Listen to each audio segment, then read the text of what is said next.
na po kayo katagal sa field ni SPED? 2 years pa lang. 2 years. Sige. Paano po kayo napunta sa work niyo na yan? Ano po, decision niyo po talaga? Volunteer ako. Grade 1 ako, originally. Tapos meron naman akong unit sa SPED.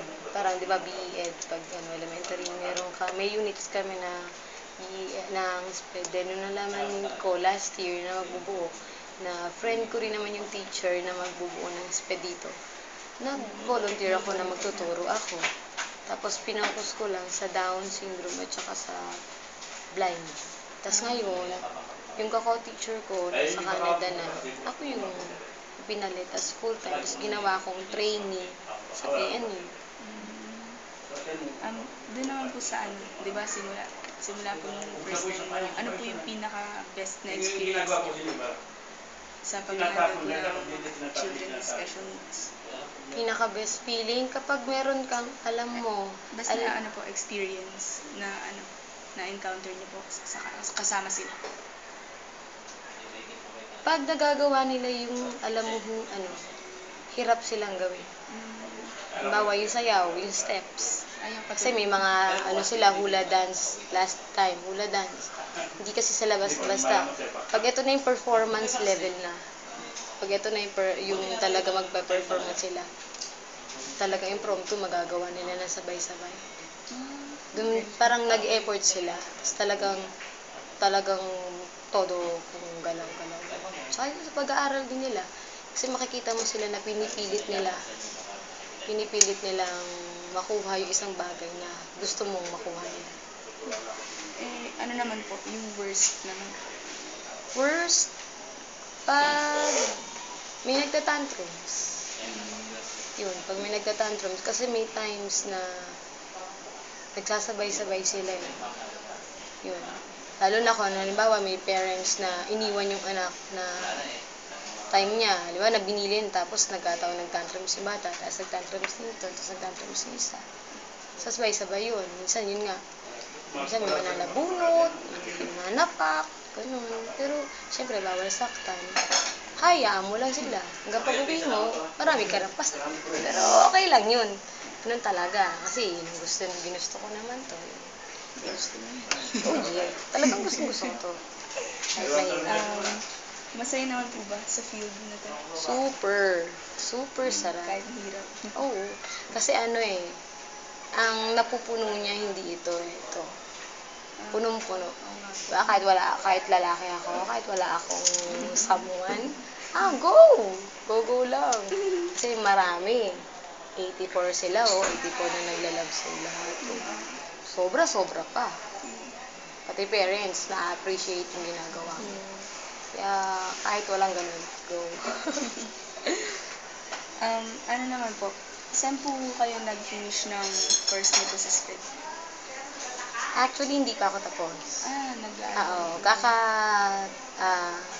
Kaka-pick ko lang, kakapili lang sa akin ni Dr. Arias, yung principal na lang ng nag-aaral pa rin po kayo? Oo. Ito lang, April nagsimula yung training. Parang GT po. Total, para siyang MA. Okay. MA siya, na free, ang magtutuition sa'yo is yung DepEd, tapos ang allowance mo is yung ako as trainee sa blind, Porticus Blind, yung RBI, Resources for the Blind, sila yung nagbibigay ng lahat ng kailangan ko. Nakapag-handle na po kayo ng EBD, di ba? Kasi dito multi Dalasan yung net total. Paano niyo po ba sila hinahandle? Pag ganyan, siyempre yung una muna history ng bata. History po naman. Alamin mo muna history kasi hindi mo malalaman yung gagawin mo kung hindi mo alam kung ano yung pinagmulan or ano yung pinakasimula ng bata. Yung magulang, yun. Alamin mo kung kailan nagsimula, paano nagsimula, sa bahay nila, anong ginagawa niya. Basta lahat ng tungkol sa kanya at tungkol sa pagiging ganun niya. Tapos, ikaw mismo, i-observe mo siya. Pag na-observe mo na siya, at bigla ng, ito na, lumabas na yung EBD niya, lahat na nakuha mong information, tsaka ikaw mismo na i-gather mo yun, tapos maglalabas ka sa isang na ganito pwede ko. Lahat naman pwede mong itry.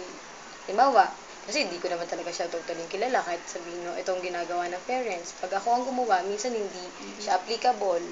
Ibang gagawin ko.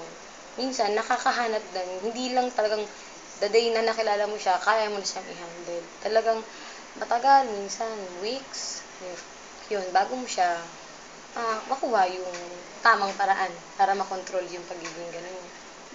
So, ano po, last na tanong na po. Sige ba? Bilang po, syempre mga features, pet teachers po kung yes. advice naman po. Advice, 1,000 miles of patience. Tapos, big heart. Oo, yun talaga. At saka, sila, treat them as special, but, dapat, din mo rin sila, i-treat mo rin sila as normal. Balance. Oo, balance nila. Huwag masyadong love, kasi minsan nag-aano rin sila. Ginagamit nila yung ganun. Yun. Tsaka, syempre, kailangan mo rin na wag lang sa'yo, susunod. Dapat lagi mo rin iyaan yung sa parents din. Kasi may time na nangyayari na napapasunod ko ang parents hindi napapasunod. Kasi nga, parang sa akin na naniniwala. Kaya kailangan as teacher, sasabihan mo rin, dapat pati si ganito, si ganyan. Sundin mo rin. Pag sinunod mo si ganito, parang sinunod mo rin. Yan ako. Kailangan talaga lahat. Ikaw consider mo. Tsaka, wag sisigaw. Wag super galit. Okay lang magalit, pero wag yung super kasi nakaka-tantrums at lalong nawawala yung self-esteem ng bata. Imbis na mag-grow siya, lalo siyang bumababa. Yun lang. Oh, Sige, yes. salamat po. You're welcome. Aloha.